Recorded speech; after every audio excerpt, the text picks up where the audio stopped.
everybody. Welcome once again to BTL Bass Talk Live, where we're going to talk bass fishing, classic bass fishing, and anything else that we want to talk about. Matthew, how you doing, man? I'm doing fantastic. We're both finally back in studio following Classic Week. It actually was a week ago today that not many of us were talking about Jordan Lee yet, obviously, because he was the defending Classic champion. But it never happens.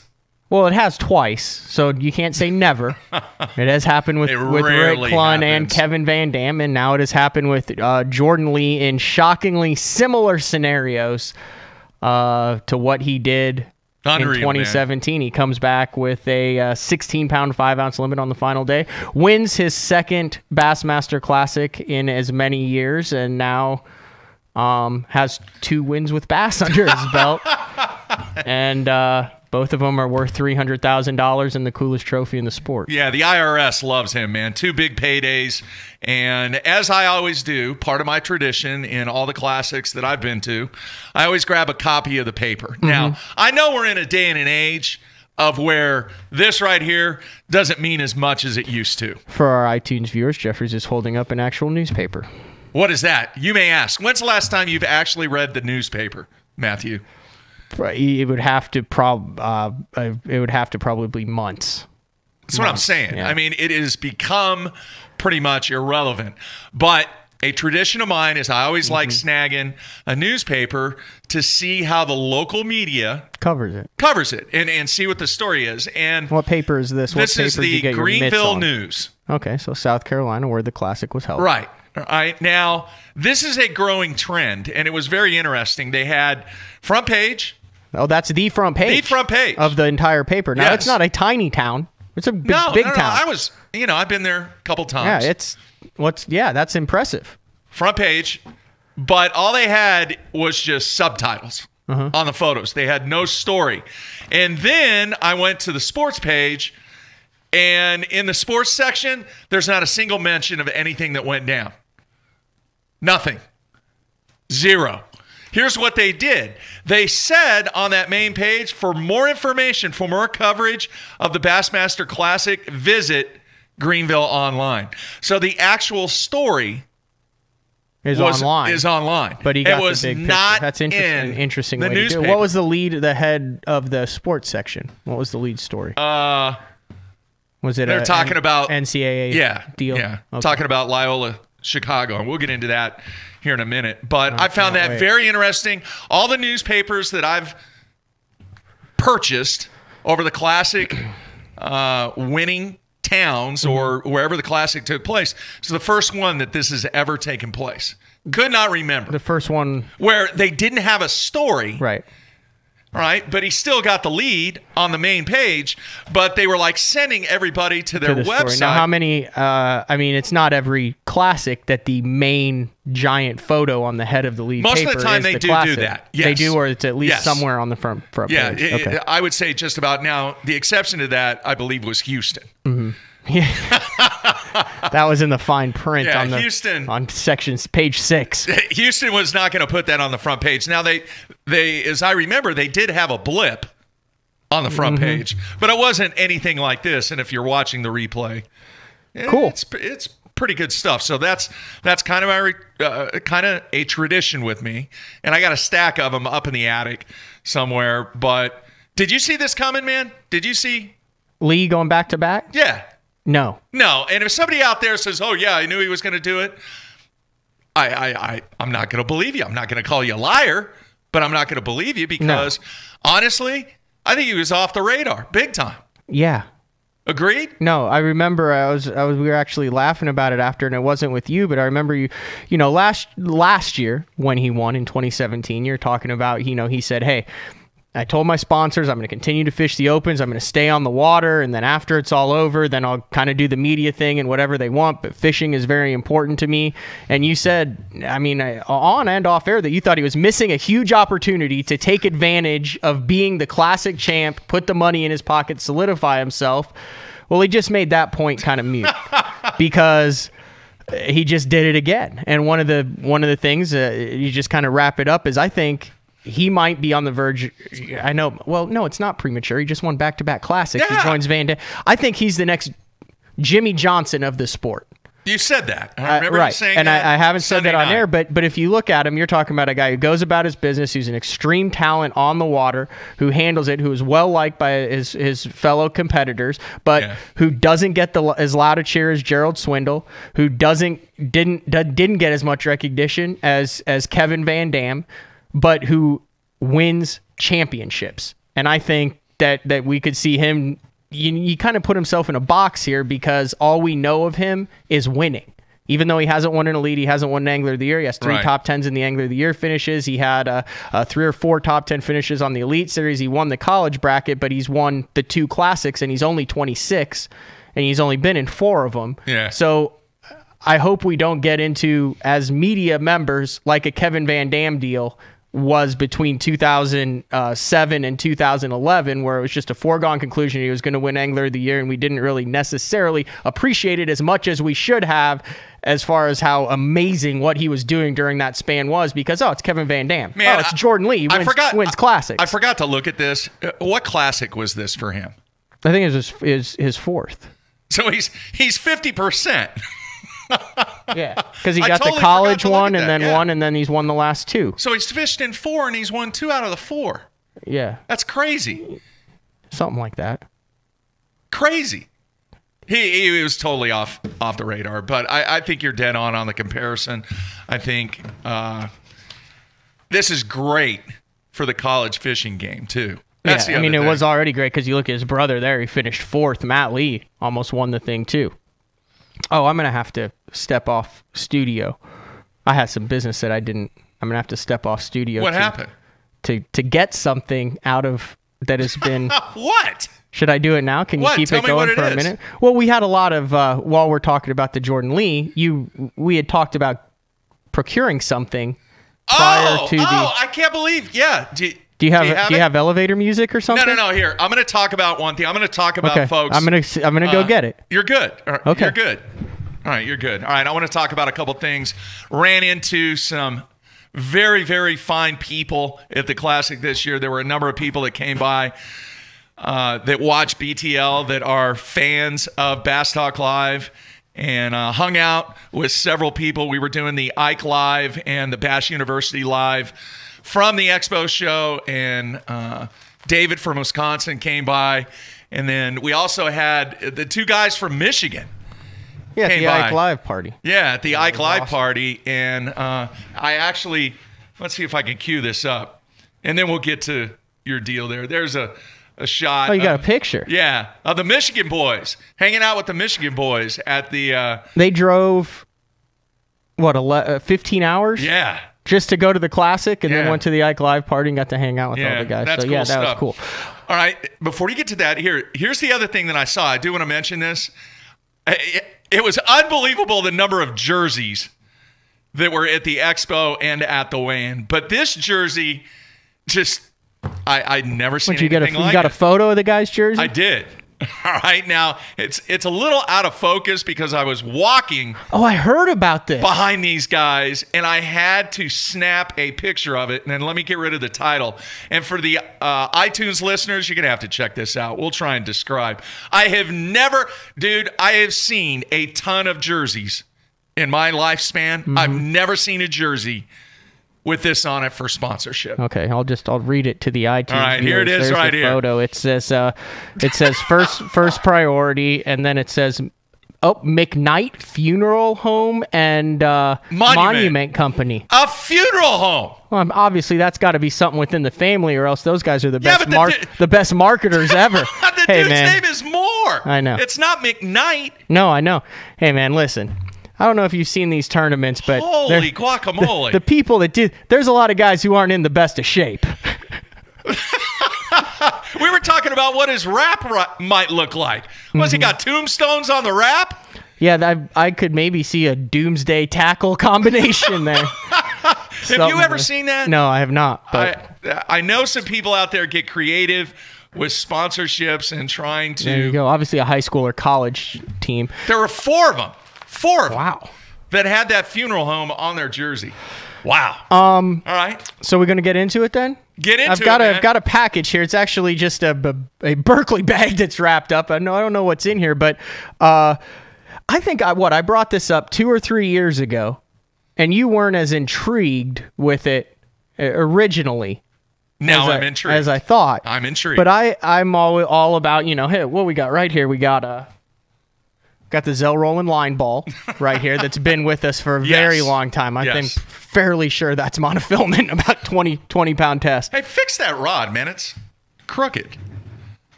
I think the cat knocked that over. There you go. Hey, we got a bunch of... So I always thought it would be cool to get some I talked about this in Grand in 2013 was the first time I ever talked about this. Some live well water, and it started out from the launch ramp at the Classic. And then it transitioned to live well water from the Classic winner. And then before we left, you challenged me. You said, forget the Bass Zone coverage. We don't need anything on the website. I don't care what you get, but you got to get some live well water from the Classic winner. Now, folks, I don't know if you realize this, but behind stage there, they come in and they stage them in the top 6 on the final day. It ain't easy to get back there. No, it's not. They had 3 layers of security, but I was able to do what I was able to do, and I'm going to unwrap it here. This was impressive, folks. There's another bag. We're 2 layers deep now. This is a valuable commodity right here. And it is sealed and verified. There's another layer. There's another layer. It's not wet so far. Man, you didn't want anything to happen to that, did you? I did not. Well, there's a piece of gum that was wrapped up in there. You want that? That's yours, dude. This is sealed. The last person who opened this water bottle that I'm holding in my hands, it's about half full, was Jordan Lee. I'd say about 10 minutes before he weighed in the Bassmaster Classic. His fish were still in the live well. We did not know that he was the winner. We were just going, and I walked up to him. He had a lot of people around him, and I said, dude, fill this up with your live well water, and we'll explain it later. And he kind of gave me a weird look, and he went in, and he scooped it in, and he got half a bottle, and that is super clear, man. That is verified. He will verify it. We are getting I will verify it. There are a couple other people who saw it, and it is super clear. It was actually a little foamier, a little bit more blue, but I have it half a bottle of live well water from the winning Bassmaster Classic winner on the final day with his fish still in the live well. This was the water that was in the Classic winner's live well. I'm impressed. Don't drink that during the show. I'm giving it up to you. That was quite the feat to get that, and to even have Mr. Lee put it in the bottle himself. Yes. So we've already kind of figured out what we're going to do with this. We mentioned before on the last show, what we're actually going to do is put it on eBay. Yes. A vial of it, certificate, probably a photo signed by Jordan Lee with and then we're going to donate it to charity, a charitable cause that we'll determine there. So that will be coming awesome. in the next couple weeks. We got the reason I wrapped it up so much was I didn't want it to just be like, oh, I'm just famished and then just chug this stuff. So put that in a safe place, man. Yeah, I'm sure Jordan would probably want a little bit of a little vial of it. And to get to this, I actually owe a couple other people a vial of it. Really? Yeah, to be able to get there. But we got the job done, Mark. Man, how many vials can we get out of that? I don't know. I mean, I didn't want him to be like, no, fill it up further. We didn't. I mean, he hadn't won at that point yet. Here's another bottle. Right. You should have had a 6-pack for him, man. So. Oh, that's good stuff. We'll see if not even gonna open it until I wonder if it smells fishy or anything. But that it does. Jordan Lee closed that top on it, and it has not been opened since. You got it done. Out of our possession. So. All right, a couple things we need to do before we get into more detail about the Classic. One, we had the running tackle pack thing that we had going on iTunes. Right. And I went in and I just randomly selected one, and the guy that posted it. His name is Spybait. That was his name on there. And let's see here. I took a screenshot because iTunes is really weird. You can't print screen. You can't copy and paste. You can't do anything on the text that's on iTunes. So let me pull this up, and it was pretty funny what the comment was, and I just randomly picked one. So let's see here. Spy bait. And this was on the rating and comments section of the iTunes feature, which is just how a lot of people digest our content. Yeah. Okay, this was his comment. It says, this is such an engaging fishing podcast. My brother and I call each other after we are done listening and talk about whatever they talked about and continue the discussion. We will play some for our parents. Which kind of cracked me up. Keep up the great work. All right. So here's the deal. Send you an email. He's got 24 hours after I post this episode on iTunes. He's got 24 hours. Even though it's a Friday show? You don't want to give him Monday. You don't want to give him Monday until actually our next show is going to be Tuesday. Yeah, let's give him until the first show on Tuesday. To send me an email with your contact info, and we're going to hook you up with a very, very nice tackle pack. That's going to include clothing and all that and everything. So I really, really appreciate everybody. Nike stuff. I'll throw some Nike stuff in there too. We have right now, as of last night, we have 169 ratings. Mm-hmm. We have 160 5-star ratings, Matthew. Nice. Nobody else doing a bass fishing podcast on iTunes is even remotely close to 160 5-star ratings. So a great appreciation to all the people out there that have turned BTL into what it is, and we're going to move on down the road. All right, some of the buzz going around at the Classic about where it's going to be next year, and I dialed, I was at Grand Lake the last 3 days, dialed up some of my friends, talked to some people. Not to fish on Grand Lake. You didn't even make a cast. Did not make a cast. You made it sound like you were playing Dial-A-Bass for a second there, Mark. Oh, yeah, I'm sorry. No. I was actually working, okay, where we were staying at. And I was working. I was trying to see if I could dig up any info. And there's a lot of rumors being flown around, but I could not get verification. But it does look like that next year's Classic is going to be in Knoxville, Tennessee. Cool. So who's the number one HFA? Arthur. Huh? Ott Defo. If that's true, I think Brandon Knoxville. Coulter, David Walker. Yeah, I think Knoxville would be a great place Brandon to Lester. have it. You talk about the crowds at this year's Classic. It seems like every year they're talking about, we broke a record. We broke a record. We broke a record. I think the record truly will be broken. And that'll be the 49th Classic, and then speculation will be on the 50th Classic. And where should they have the 50th Classic? It's a no-brainer, but it'll never happen. No-brainer. I mean, they should go back to Lake Mead, home of the first Classic. I think they'll stick closer to home. It's unfortunate. I think but you don't know yet. That's 2 years out. Heck, we're doing the same thing. This Classic just got over with a week ago. We don't even know where the next one is. Let's not speculate on the 50th. But it would be cool. It should be Lake Mead. It should be Lake Mead. We're the very first fly them in. All right. Some of the numbers we talked about: attendance. Bass came out with a press release. 143,323 people attended. How they got that number, I have no idea. It doesn't really matter. The number is they just took the square footage of the Expo Center on Saturday. Then they counted how many were in 10 square feet of it and then extrapolated that for the entire square footage of the Expo because it was jam-packed. I had a couple meetings there on Saturday, and literally people called and said, dude, don't even bother coming. You ain't getting in, and if you do, the fire marshal showed up, I think, one time. Who knows? But it was awesome as far as attendance. And the vendors that I talked to on Sunday, they sold a ton of stuff at that show. Sold almost everything before Sunday. There were guys, I went back by a couple that were like, hey, this is all we got left. Yeah, no doubt. So attendance-wise, they blew it out of the waters. It was really weird because I was thinking back at some of the other previous Classics. The stage setup, and I know we've talked to Eric Lopez, Elo, he's been on the show and everything, was very different this year. 360. Yeah, there was no backdrop, and it kind of brought back memories. Do you remember it was actually your first Classic? Greenville. No, the High Rock. High Rock. High Rock. The one that Denny Brower won. Oh, yeah. Where it was... Yeah, that was a 360 It was too. kind of They faced one way. There wasn't any, but it was still a 360 deal. Yeah. So they came in. It was weird because on the final day, actually Gene Gilliland has a crazy good shot. The conservation director for bass, he was standing in the back, and it was actually, there were no photographers there because it was off, but he's got a photo of Jason Christie off stage walking down alone on that tunnel, and in the backdrop, it's all lit. And Jordan Lee's celebrating, and you see the classic trophy there. Yeah. It's crazy. Yeah.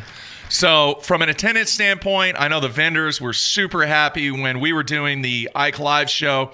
There were a ton of people coming through there, even though Mike wasn't there. Yeah, he was there on the final day, and we'll get into our picks and all that here in a minute. But this was pretty funny, Matt. There were so many people on the show that Mike could not get from the Berkeley booth to the Ike Live booth. To the Ike Live or Bass University booth.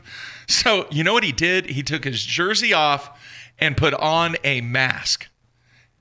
He put on a mask. And just walked. And just walked through. And there were some people that were kind of staring at him, but they didn't really, they just thought it was some kind of joke or something like that. I mean, there's all kinds of weird things that happen on that floor. And then when he got to the booth, guess what happened? They just flocked. It's like everybody knew that, Mike's at the Ike Live booth. Cool. Boom. And there was a super long line for him. But I thought it was pretty funny that he had to take his jersey off and put a mask on. All right, now, last bit of news, last bit of discussion about jerseys. And then we'll get into the performance aspect. Hear me out. All right, everybody gives me grief about the whole Nike thing and everything. I wear Nike because I choose to wear Nike. That's my brand. All right? That's not your brand. You choose to. That is my brand of choice. Wear that brand. That is my brand of choice. If it was your brand, you would not be doing BTS. Not from an ownership standpoint. All right, yes, from a clothing ownership standpoint, but not the brand itself. Right. Give me a break. You know what I'm talking about. All right.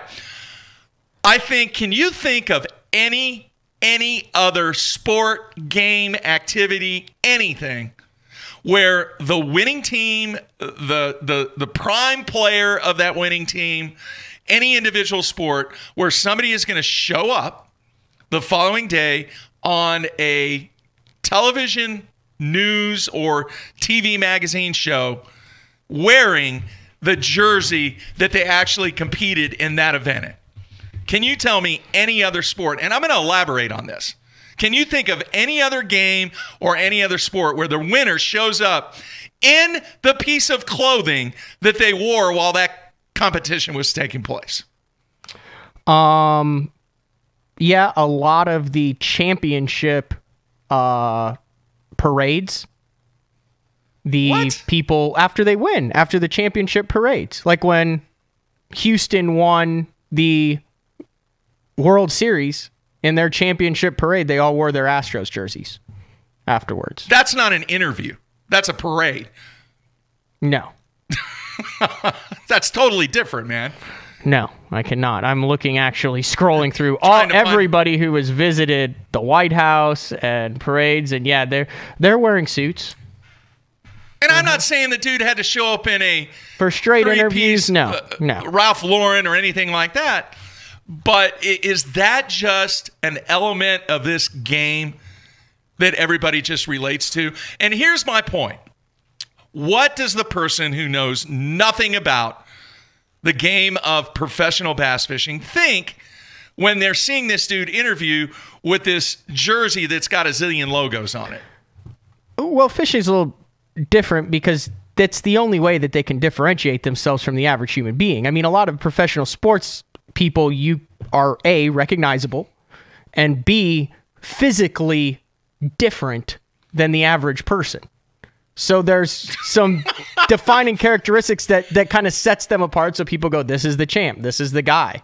And in fishing, really the only way to differentiate yourself is to put the jersey on. Why not have the trophy in your hands right there and wear a polo or a button down or that's whatever. A very valid reason. I mean, I don't know, on the news the next day how many people are running out to buy quantum rods because they saw it on the interview with Jordan Lee. Somebody said the curling guys. Did the curling guys do interviews with their curling attire? I don't know, but if I was in curling, I would, because once again, they're pedestrian.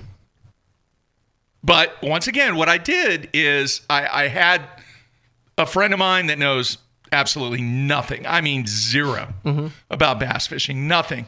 And I asked them, what would you think if this interview was done? If, I don't know, LeBron James showed up with his Cavaliers jersey on to do an interview after they just won the championship. And he just kind of laughed. Now, people, before you say anything on the instant feedback and before I get emails, I understand this is a speck in the ocean in the grand scheme of things when it comes to professional sports. That's just a little funky deal that you're pointing out. It is a very, very different, and maybe it's just a characteristic of this game. I couldn't remember, and maybe you could help me out, and maybe people on the instant feedback could help me out on this. When Van Damme, or the last person, I think it was Van Damme, the last person to do the car wash, what they call the car wash through ESPN, where they went around I don't think he wore the morning shows. Did he wear his jersey? Or I think he was wearing either a Bass Pro Shops button down or a polo. Or Toyota Polo or something like that. Can you guys help me out on that? I don't remember seeing and the second thing that I was going to mention about that is, how come the car wash went away? The car wash is what you're talking about, the 3-day kind of whirlwind following the Classic win that includes photo. Well, one of the main reasons it went away is because Bass isn't owned by ESPN anymore. I know, but ESPN 3 is now streaming a big part. And here's something else that I discovered. I had no idea about this, and I don't even think sponsors may know about that. Do you realize that the commercial spots that are ran when you're watching ESPN3 are commercials that are actually controlled by ESPN? They are not the commercials that are being ran during the Bassmaster live stream. No, it's totally different. I had no idea. Interesting. So maybe the set of impressions and stuff that's taken place from a sponsorship standpoint, the exposure that they might get if somebody was watching it on ESPN3, it was one of those things where like, I wonder why the commercials aren't running on that, but it was actually commercials that are ran on ESPN. So ESPN, yes, they obviously do not own it, but yes, they still have exposure. And with the relationship that everybody in the upper management has with ESPN to get things done, you would think that they would still be able to pull off the car wash. Yeah, it's also a really busy time of the year with the NBA playoffs shaping up and NHL playoffs shaping up and free agency and the NCAA March Madness tournament. So you have a lot of other stuff going on. Once they moved it from 2006 to this time of the year. Yeah.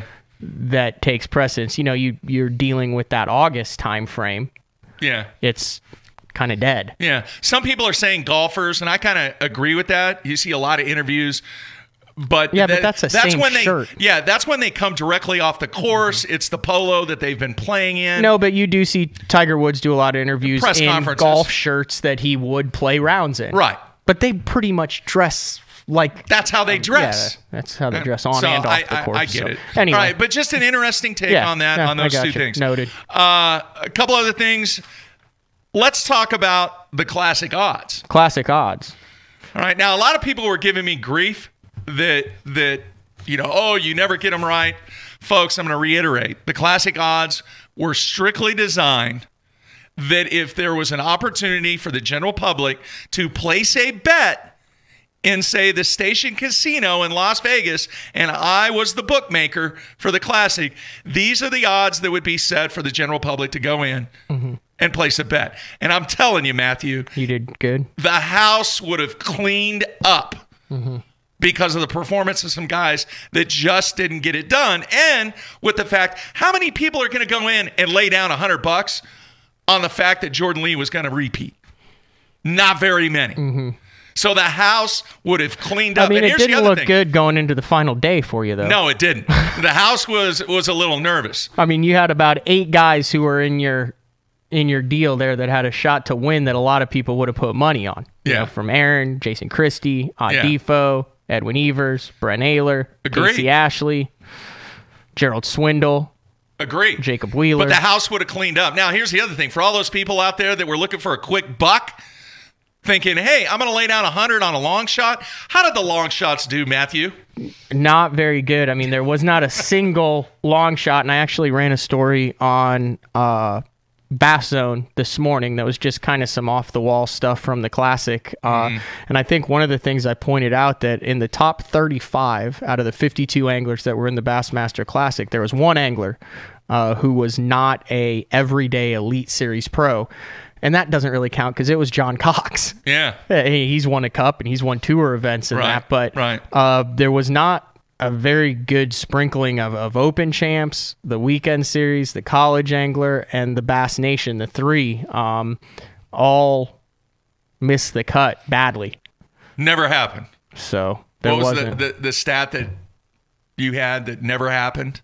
It's never happened before. Oh, and then you can go the opposite end of that and look at three of the favorites, which would obviously be Van Dam, Todd Faircloth, and Mike Iaconelli. I kept the streak alive. Van Dam missed that one in 2015, the last time they were on Lake Hartwell.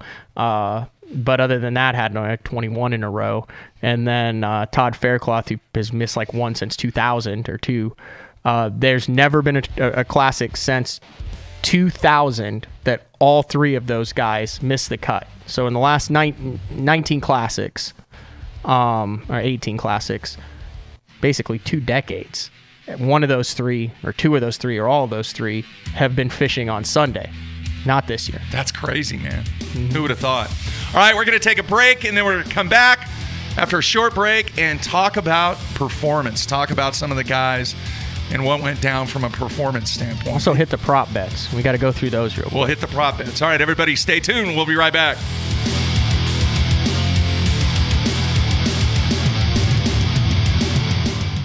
The most versatile fishing machine on Earth. Unparalleled resolution and clarity, with more agility, lightning speed, and brute strength.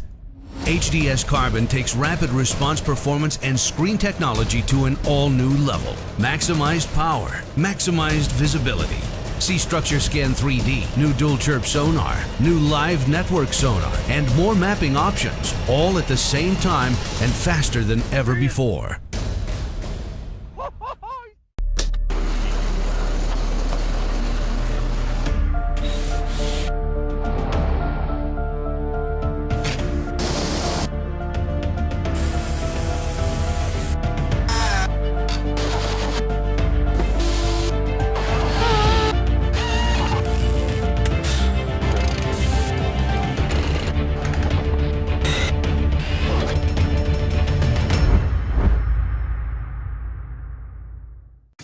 Pros depend on hydraulic jack plates to get the best out of their boats. Do what they do. Demand Atlas performance. Atlas gets you from the bottom to the top in less than 8 seconds, even with the big 4-strokes. And when you gotta turn right around and get that heavy load back up in rough water, Atlas's innovative design and American-made components will get you there with confidence. I'm not Defoe. Just look for yourself. There's an Atlas jack plate on just about every professional's boat. The Atlas hydraulic jack plate. You can depend on it. My rods look different because they are different. Every rod is built by the pros and for the pros. When you pick up a white Duckett fishing rod, you're getting a cutting-edge rod, one that's truly pro-driven with the actions you need for every bait category you fish. I put my name on it. It's my promise to build you a great rod you can count on. Duckett Fishing, Micro Magic, Macro Magic, or White Ice. Try them. They work.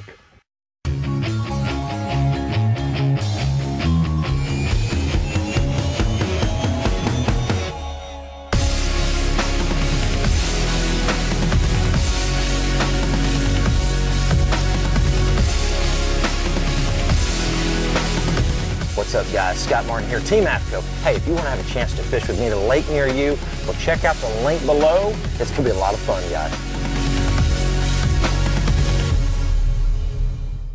The Lorentz Elite 7 Ti. Why does it lead the pack? It's simple. More bang for your buck.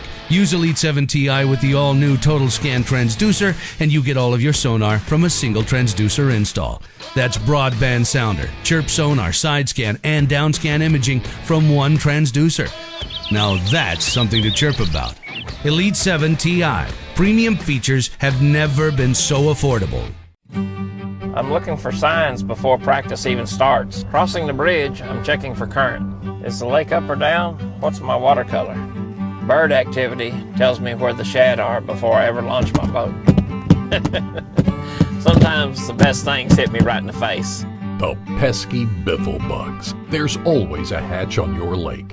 Made in America by Jean LaRue Lures. Dang bug juice, it's everywhere. When I talk about Sunline, I think of one word: confidence. Sunline FX2 is what I use for all of my frogging and flipping. SX1 braid, which braid plays a big part in fishing line. Shooter, I'm going to use in those close quarter deals like flipping and pitching. One of my favorite techniques in fishing the tournament trail is to fish offshore ledges. We have taken the questions out of the equation. Take my word for it. It works. It works, dude.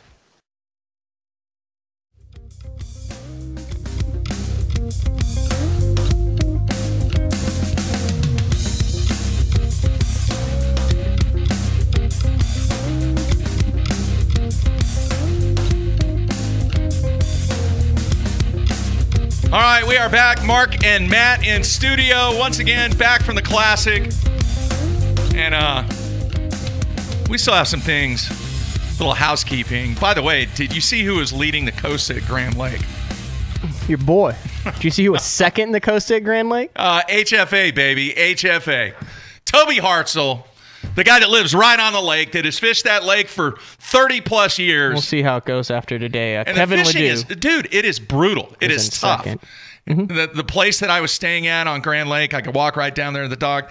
There was probably 2 days of practice, probably 30 guys came in this little pocket.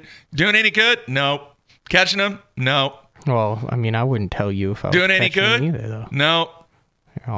You'd lie? Awesome. So if you really were catching them, you would lie. You would say, nope, not to catching a random guy? Absolutely. I don't know who he's buddies with. I've done that before. That's a simple question, dude. All you have to do is say, how do you know that guy's not in the tournament? How do you know you weren't in the tournament? And I just say, it's pretty tough. Whatever, dude. Play it close to the vest. Liar.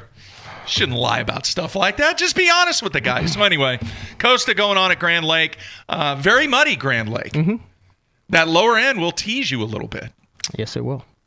So we will see how that plays out. I think Toby can get it done. All right. Prop bets, man. Prop bets, so and then we're going to go performance and we prop had like bets. 8 or 9 prop bets that came in before the Classic. I'll say what it was, and then I'll say what it ended up being. So the first prop bet was the smallest 5 bass limit weighed in during the Classic. It was the over-under 7 pounds, and I think you took the over. I don't remember. Anyway, Jesse, what was it? Jesse Wiggins, I think, weighed in like 5 pounds 4 ounces. Yeah, I took the over. I took the over on that one, so I missed that one. So that was that. How that do you was weigh in 5 pounds? Oh, I did it in October. I had 5. I think I had 5.6. All right, move on. I don't want to reflect. Heaviest largemouth weighed in during the Classic. Over under was at 7 pounds, and Mark Daniels Jr. weighed in a 6'11". I took the over. So that was the under. Now, this is an interesting one. Number of spotted bass in the Classic Winners Creel. Jordan Lee said, quote, about half, so which is 7. So we'll say that's a push. Heaviest 5 bass limit, over under 20 pounds. You took the over. Now, you barely got that one but I got it. Because Jason Christie had 2014 on day 1. Right. It was the only one that sniffed the 20-pound mark, 1811, I think 1810. Jordan Lee on the first day, too. Was up there. Edwin had 19, but there's just one 20-pound bag the whole Classic. Number of Classic anglers who shed a tear on stage during the weigh-in. Now this one's you could Skeet Reese did shed a tear when his daughter sang the national anthem. I don't think there's a human being alive that wouldn't have shed a tear. That was after one that of the take place. coolest things that I had cool. witnessed in a classic, and then to read the story behind it about how it all came about, especially after he didn't catch a fish on the first day, and kind of what he wrote about it was awesome.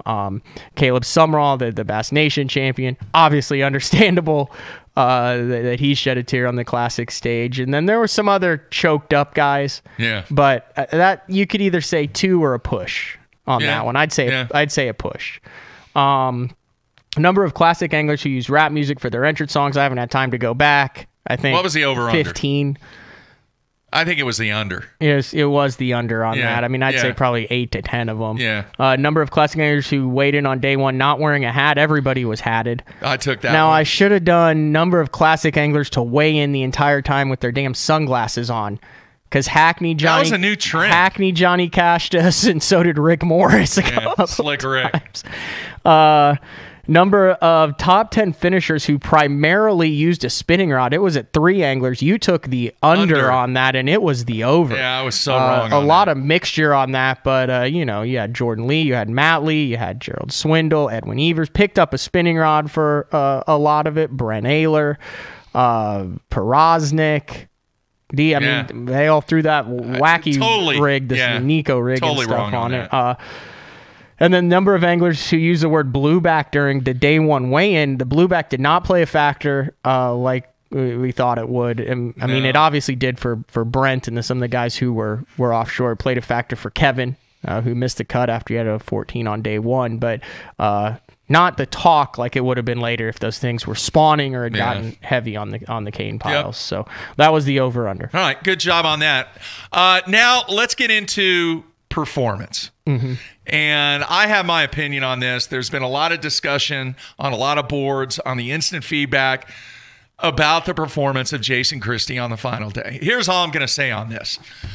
There was something unique that took place during that weekend, unrelated to bass fishing, that nobody thought would happen. Do you know what that is, Matthew? Yeah, this is your comparison, so just go with it.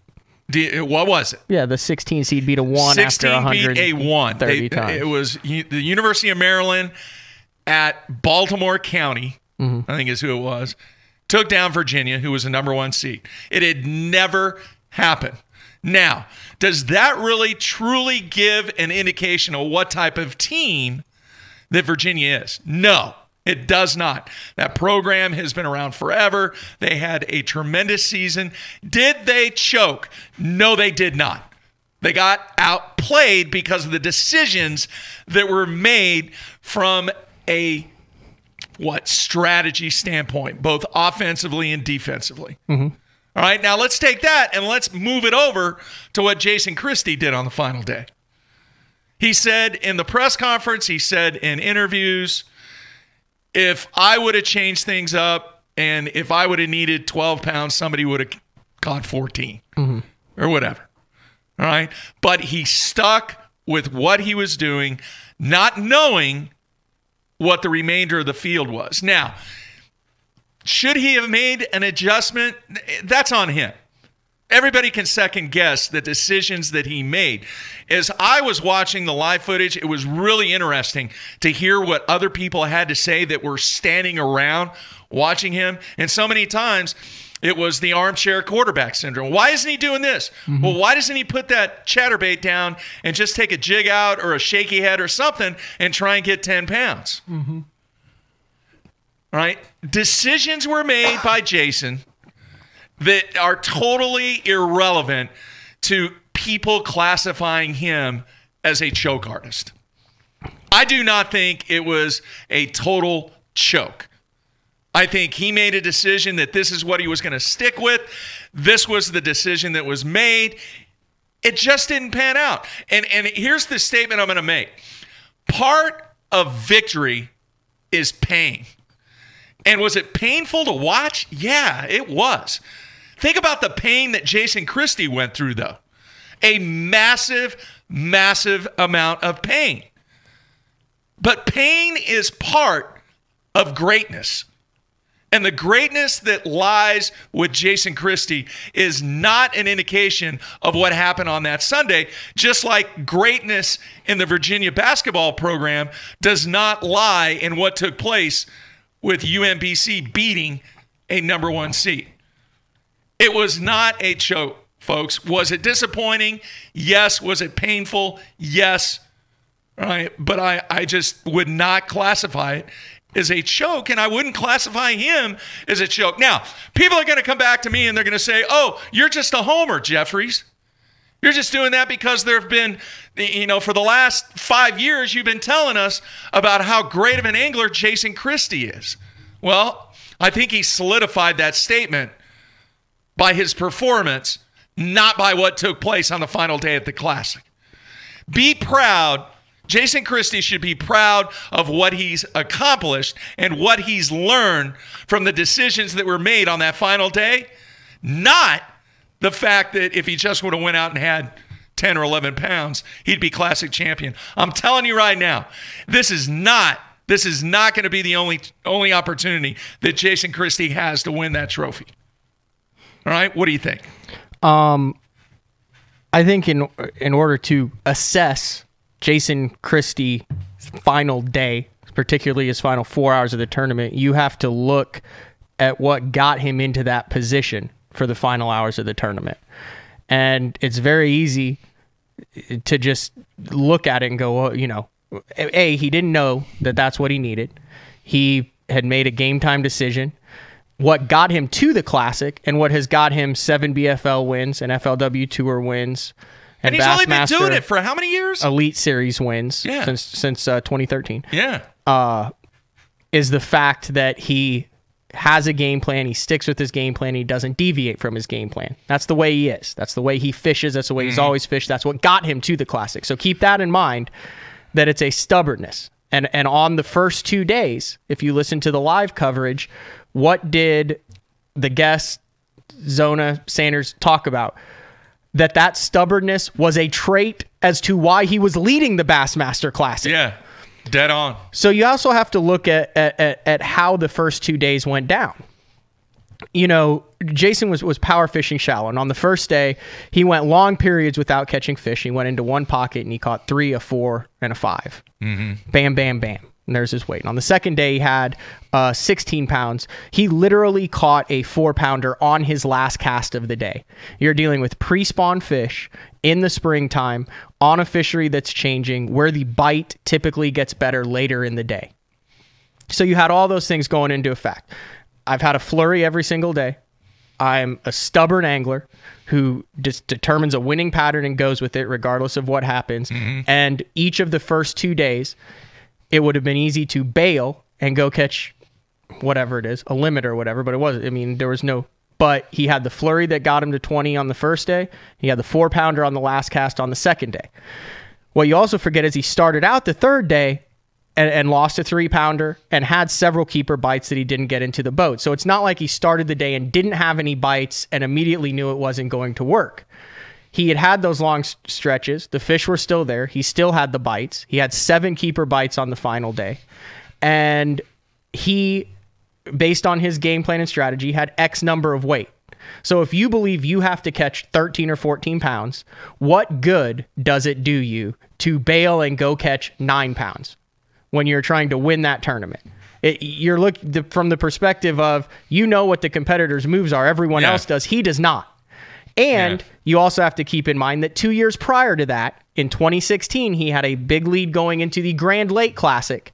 Second place was like 4 or 5 pounds back. He got spun out. No. Edwin Evers was way back and had 29 pounds. Yeah. And he talked about that afterwards. Well, going into this Classic, Edwin Evers is 4 or 5 pounds back, but he's in second place. Yeah. And Casey Ashley is sitting in the top 10, all within striking distance. So Jason had that in his head too, knowing, hey, a limit is not going to get it done here. Right. So 9 pounds to him meant absolutely nothing. So you can't, in his game plan. Right. You can't say that he's sitting there going, oh, I need one more and I'm going to keep crashing this chatterbait. He did what he thought he had to do to catch 14 pounds based on all of the things that have gone down. And I give the guy credit for sticking with it to the end and dying, knowing that he just had 4 for 8 pounds, and that pattern obviously wasn't the number one pattern. It was. You got to have a big set of balls to sit there and not go try to do something else to catch a limit. Now, was it a collapse Yes. You could classify it. It was a collapse. Maybe the biggest collapse of all time. But a choke job, no. It's interesting what's showing up on the instant feedback right now. CBW says Christie, instead of taking a layup, he went for the dunk and got rim stuffed. I don't think he even went for the dunk. I don't. He literally just stuck with his game plan. There was he didn't do anything out of the ordinary. He did the same thing that he's done in 100 prior tournaments that has made him Jason Christie. It says, missing a layup is a choke. Getting stuffed by the rim is awesome to watch, though. I'm telling you, I watched the majority of that last 2 hours. It was painful. What you have to understand is Jason Christie did not know that all he needed was a layup to win the tournament. It's not like he knew he needed a layup and instead he tried to do a 360 dunk or take a three-point shot. You can't. This is where I don't really like your comparison between that and other sports, because in the basketball, I think Virginia was more of a choke because you know what your competition is doing and can make changes as it is. In fishing, you do not know what your competition is doing. But you can make changes. You can, right. I understand what you're saying. But hang on, going back to that comparison, if the characteristic and your style of fishing is the way, that's just the way that Jason fishes, right? It's not a matter of that he does not possess the ability to adjust. He's one of the best in the business at doing that. From the basketball comparison, if your characteristic of your team is you're a three-point shooting team and you can't throw a pea in the ocean, you're not going to win. Right, but he wasn't shooting threes and he wasn't doing layups. He was playing his game. He was doing his game, but that's what I'm saying. Right. That's the game that Virginia might have been playing, relying on being able to perform and knock down the three. And it's interesting what Mark in Minnesota says. He says you never really know what the right thing to do until the Derby is over. Is one of the things Jordan Lee talked about in his press conference was, dude, I won the Classic away. You're really not supposed to win the Classic. He's like, I wasn't on, a winning fish pattern deal. I mean, just kind of mixing it up between the jerkbait and then the bladed jig and the skip in the docks. I mean, what Jordan Lee did was show his versatility and his instinct for it. But what Jason Christie had a winning classic pattern put together, as did Edwin Evers, as did James Elam, as did Micah Frazier. And if you look at how all those guys went, who were 1, 2, 3, 4, going into the final day of the Classic, they all fished. They all power fish, and Edwin picked up a spinning rod a little bit. They all power fished the way they thought they needed to win the Classic, to come in with a big bag. They all did the same damn thing. And the anglers who were kind of not scrambling, but who were kind of mixing and matching and putting it up, who went to that lower end in the finesse and didn't have those massive days the first couple. Jordan had 18-11, they only had like 12 pounds on the second day, were the ones that actually flip-flopped the whole thing. So if you want to see what Jason Christie did coming in with 8 pounds, you got to look at Edwin coming in with 9 pounds and Elam coming in with 9 pounds and Micah Frazier coming in with 8 pounds. I mean, they all did the same thing. No one's talking about them choking. I just think when you're that much of a superstar, like Christie is, he is, that people are going to criticize and voice their opinion a lot more. I do not think it was a choke job. I think it was a total collapse. The fact that he only had 4 fish, man, painful. It was painful to watch, Matthew, and I can't imagine the pain that he's going through, but it is not going to be the only opportunity that this guy has to win that trophy. And something I also talked about in the article that I just posted was, how about Brent Ehrler? Man, the guy has a lead and win one Classic on Conroe and then loses it, and then this tournament he thinks he's got it, come from behind, makes the right decisions, has 16 pounds, and then he loses it by an ounce. And then go back a couple years ago to the Forest Wood Cup, where he loses by like 7 or 8 ounces. And you're talking, because that one was in August and this was in March, you're talking a span of 4 years, 3 championship events, a Forest Wood Cup, and 2 Bassmaster Classics that he's lost by a combined 3 pounds. Jimmy in Florida, I'm not disagreeing with your statement. Were there poor decisions made? Absolutely. Decisions, they're going to make or break you. But does that place Christie into a category of being a choke artist? My answer is no. Because you make poor decisions does not mean you're a choke artist. He did what he thought he had to do going in that day to win, and he stuck to it, and he did not adjust, but he did not choke. Okay, Brian said, it'd be like being down 2 with 6 seconds and you never get the shot off. I think it would be more like you're down 2 with 6 seconds left, but you take a 3. Not a wild 3, because you think you need a 3 to win. And you forego the layup because a layup does you no good in your mind. Yeah. It'd be like you don't know what the score is and you have to decide between the 2 and the 3. Yeah. And based on everything, you're deciding that you need the 3 instead of the 2. Yep. That's as simple as you can put it. I like it. Man. All right, we're going to wrap things up here. Good show, man. Yep. Good discussion. We're going to continue this on Tuesday. Good show on Thursday. Mark your calendar. Next week, we're going to have Brad Hallman in studio with the hardware. FLW on Lake Lanier the week before the Classic. It's actually in Colorado right now with the family. Doing a little vacay. So get back, go to work for a couple days, and come in with the trophy. All right, here's the other thing. We're going to talk about these stats. Matthew did an outstanding job compiling some info that I requested, and I think people are going to be blown away by these numbers. Yeah, we'll talk about that on Tuesday. Okay. All right, and then I'm working on a special segment that we're going to introduce on Tuesday. You remember we talked about it? No. Come on, Special segment? Special segment. This doesn't have to do with me eating anything, does it? No. Remember we talked about it. People chasing dreams. People looking for... What will happen first? No! Come on, dude. What did we talk about? Money? Cash? Money? I'm intrigued now. Oh, jeez. I do not recall this. We talked about it for 20 minutes. In a show or off air? At the Classic. In the condo. Oh, we talked about a bunch of stuff then. What? And driving, too. And driving. Go fund. Oh. Yeah, we'll have a good show on Tuesday. Tuesday will be a winner on that one, all right? I'm not sure who we're going to have on, but if we just have these two things, it'll be a good show. No doubt. All right, everybody. Thanks for all the instant feedback, and we will be back on Tuesday, same time. Everybody be safe. We'll talk to you on Tuesday.